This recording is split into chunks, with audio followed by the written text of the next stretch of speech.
ಇವತ್ತಿನ ದಿವಸ ದುರ್ದೈವ ಅಂದ್ರೆ ರೈತನ ಮಕ್ಕಳಿಗೆ ಹೆಣ್ಣು ಕೊಡ್ಲಿಕ್ಕೆ ರೆಡಿ ಇಲ್ಲ. ನಮ್ಮ ಬುದ್ಧಿ ಮನೋಭಾವ ಯಾವ ತರದಿಂದ ಹೋಗಿದೆ ಅಂದ್ರೆ ಕೃಷಿ ಮಾಡ್ತಾನಂತಂದ್ರೆ ಅವನಿಗೆ ಹೆಣ್ಣು ಕೊಡಕ್ ತಯಾರಿಲ್ಲ. ಅದೇ ಆ ವ್ಯಕ್ತಿ ಯಾವುದೋ ಒಂದು ಆಫೀಸ್ನಲ್ಲಿ ಕಪ್ಪಾಬಸಿ ತೆಗಿಲಿಕ್ಕೆ ಹೋದ್ರೆ ಅವನಿಗೆ ಹೆಣ್ಣು ಕೊಡುವಂತ ಒಂದು ಮನಸ್ಥಿತಿ ಬಂದಿದೆ.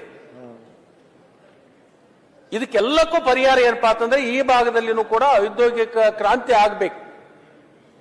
ಇವತ್ತು ನಮಗೆ ಅವಕಾಶ ಸಿಕ್ಕಿದೆ.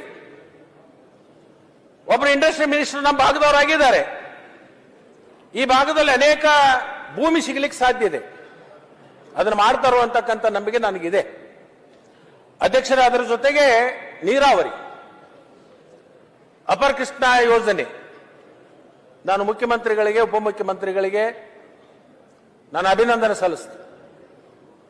ನಿರಾಶ್ರಿತರು ಭೂಮಿ ಕಳ್ಕೊಳ್ತಕ್ಕಂಥವ್ರು ಕಳ್ಕೊಳ್ತಕ್ಕಂಥ ಸನ್ನಿವೇಶ